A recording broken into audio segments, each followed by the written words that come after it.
Now, if you need anything, she'd say, okay, yeah, I do have a list of stuff. Oh, wow, man. All right. When I said, do you need anything, I was like, hoping you'd say, alhamdulillah, no. No, I have to go out and I got to get this kind of stuff and this, but don't get this, and I have to get, it has to be this color, but that, why? Because that has a different kind of texture, and you have to go, okay, whatever. Okay, yeah, sure, okay, Get in the car, go to the store, try to find the stuff. It's not all there. They tell you have to go to another store, get some more stuff. Now, this is the father, okay? So he's coming back now like, okay. And open the door, I'm home at, oh, I forget, it won't work. So he goes in, and now he gives the stuff out, and she said, oh, you didn't get the right thing. Oh, and you didn't get the right quantity of this, and you, the prescription, where's the prescription? Prescription? What prescription? I need this medicine. Please go back into the store and get the... Okay. So you see there's change. And he wasn't ready for this. He thought it's going to be like, I'm going to walk in the door, and the mother and the baby are going to say, hey, salute, Don King, he's here. No, not like that. So there's adjustment. And he's not ready for this. And this is why there's some arguments that come right away. You have a new baby in the house, the mother's upset. She's been through a lot. Grieving, she's been through, like we say, put her through the ringer. It's worse than that. And she has now a big responsibility. In the hospital, she had nurses, right? She had doctors come checking on her, bring her the baby, take the baby back, everything going on. She could relax and just sleep. No, not now. She's home, and there isn't any more sleeping because the baby. And sometimes worse. My daughter, she was a crier from day one till about maybe 8, 9 months, constantly. Oh my God! And people thought we were torturing her, and we thought something wrong. Took her to the doctor. Maybe a pin is stuck in her. Nope. Just some babies do that. Go buy this one. Do you have a muffler? Maybe we could put something on, you know, kind of like a fog control or something. Cut down this sound or something. Man, it's bad. Nope, that's it. All day and night. Only when she's nursing from the mother, it stops. Or, alhamdulillah, she would fall asleep. Now, today, she's the sweetest kid in the world. She is wonderful. She has 3 of her own daughters, and alhamdulillah, they never did that to her. But it happens. Now, how do I deal with that? Let's take that one for instance. You didn't ask this question, but I'll answer it anyway. Inshallah. What do I do if I have an abnormality of my child? Not a physical thing, not something they're going to grow up crippled or something, but I'm just talking about this child is not acting the way I thought it was supposed to be. What do I do? Oh, now my first child I ever had was actually a boy. And when he was born, he never made any sound at all, except when he was wet or dirty, you know, or if he was hungry. And even then he would go, wah, wah, wah. And we would go take care of him, and it was fun. Okay? And people would say, oh, you have the best kid. He is so perfect. And as he grew, he was 1-year-old, 2-year-old, 3-year-old, never any problem. He never, nothing. He just smile. If he had a difficulty, he'd go to his mom. Oh, okay, she'd take care of it, whatever it was. Yeah. And people say, oh, you guys must know the secret of raising perfect kids. He goes, well, of course we do. And, anytime you ever know, just ask us, because we know everything about kids. Well, guess what? Then we got another child, another boy. Opposite. Opposite. And by then I realized, okay, it has nothing to do with the parents. This is what God gives you. This is what you got. The other one is like, and you feed him, you throw it away. What's this?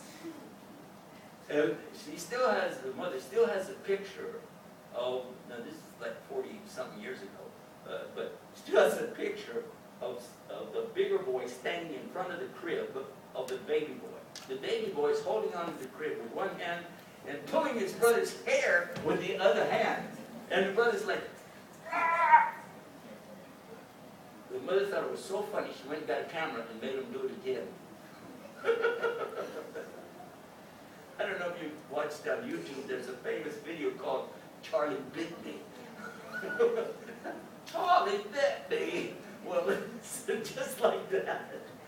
alhamdulillah. Anyway, so what we're seeing from this, that not all the children are the same way. So if you're very fortunate, well, Allah subhanahu wa ta'ala give you ease, you get home and the child is easy to deal with, then you have a different problem. And if they're too easy to deal with, you don't know when something serious is wrong with them, you think it's no big deal. So you do have to watch something very close. Temperature. Be sure to keep a thermometer handy or a way to take the temperature. Now they can take it in the ear, different things they can do. But be sure that you keep up with that child's temperature. If you see a drastic rise in the temperature, you call your doctor or nurse or someone you know and ask them this and this and tell them what's going on. Also, if they don't have regular stool movements or bowel movement, then you need to focus on this and know what's going on with the child. Don't wait until it's too late. Do check that out and do keep up with the child. And if you have a mom that knows a lot about these kind of things, maybe incorporate her knowledge along with yours to help you. So this brings us to another aspect, another facet in the beautiful diamond of the family. The family focus in Islam is not that it's just you and your husband and a kid now. Is it? No. His whole family and your whole family should be involved. Even if you said, well, they're not even Muslim. Okay, and what does that mean? What does that mean to a newborn baby? Nothing. And there's wisdom that comes from many people. The only wisdom in the world is not just from books that we have in Islam. No. The real wisdom is coming from Allah subhanahu wa ta'ala. And Allah can give people wisdom even though they're not Muslim. Because remember, this life is a test. This is not gender. So don't cut off your family ties. Don't do that. Stay with your family and bring them and get them involved in what you're doing. Let them see what Islam is teaching us about children too. They might appreciate that. There's some very wonderful things that we know. When you bring this baby home, what are some of the things you're going to do? Well, one thing you're not going to do in your house, as a Muslim for sure, you're not going to have alcohol, tobacco, drugs. You're not going to have loud music blaring around. You're not going to have a lot of images and statues all over the place. So these are things that immediately as a Muslim you would not do anyway.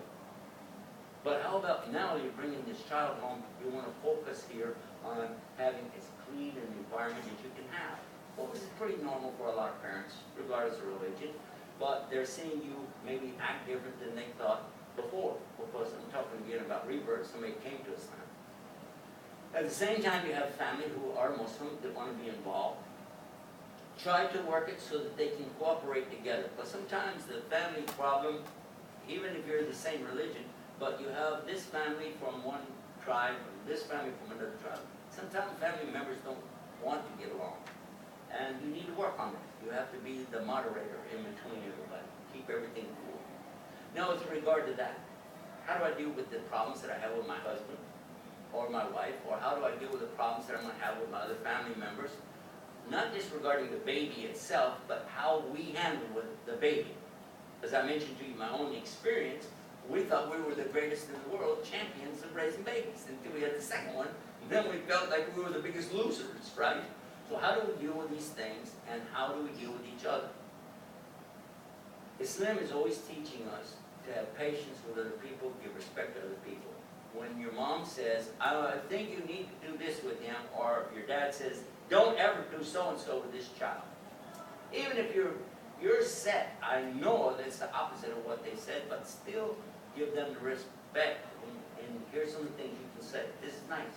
You can say, oh, well, I'm listening to what you're saying, and you should listen to them. I'm listening to what you're saying, and I see some things here that interest me, and I really want to know more. Even if you hated it, say it that way.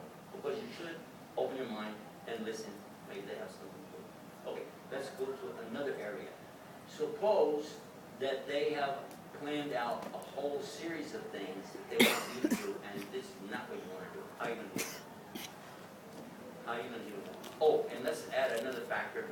Somebody from the other family has the opposite thing, and these two are colliding, and you don't want either one of those. Now what are you going to do? How will you deal with it? First and foremost, when it gets really rough, what do? As Muslims, we always go back to prayer. We always go back to our salah. And we ask Allah to guide us and guide them. And then we try our best to find the good from each one. And then talk about the word compromise. Say, you know, Dad, I do want to have some of what you're saying, but I also want to have some of, some of the other input that we're having in the family to make sure, and then use this as your factor when you're talking the baby. It's not about me and you, Dad. It's about the baby. The baby's going to grow up in an environment of a mom and a dad, right? The parents will say, yeah, that's right. So as dad has his own family and mom has her own family, we need to work together, guys, for the sake of the baby. Let's be together. Let's be together on these issues, and we'll work it out. We'll make it happen, okay? And then when they leave the house, go back to what you wanted to do. Okay, they're gone. No, but this way, everybody feel like they have some input. Now, why is this important to the child? Because guess what? It is in Islam that the other relatives are involved in this child. They need to care about this child. God forbid that something happened to you. Who's going to raise this child? Something happened to the Prophet ﷺ's father before he was born, right or wrong? Now, in the beginning, he was with a wet nurse out in the desert, and he lived out there a couple years. But when he comes back and he's with his own mom, did she cut him off from the rest of the family? No. She was very much involved, even though her husband's dead. She's still involved with the family of the Prophet ﷺ, his grandfather, who took care of him. Then the grandfather passed away. Then an uncle took over, true? No. In some scenarios, this is bad. Why? Because the parents didn't set it up properly. There was not a good relation, and the people felt like they were put upon. Oh, yeah, I got my own kids, okay? And now I got to take care of my nephew's kids too? Huh? So they get treated bad. And the child didn't do anything wrong, but the parent of the cousin, in other words, the uncle or the aunt, they're treating this child bad because of a bad relationship they have with the parent. And it's bleeding over on this little child who is innocent of everything, but he's getting treated like garbage, thrown out, or given tasks that he wouldn't give to the others. And you see that in a lot of families, that the stepchildren or the foster children, the other children that are brought into the picture are not getting the same warm, good feeling, and they become jealous, and there's hatred that builds up. And this child can be messed up their whole life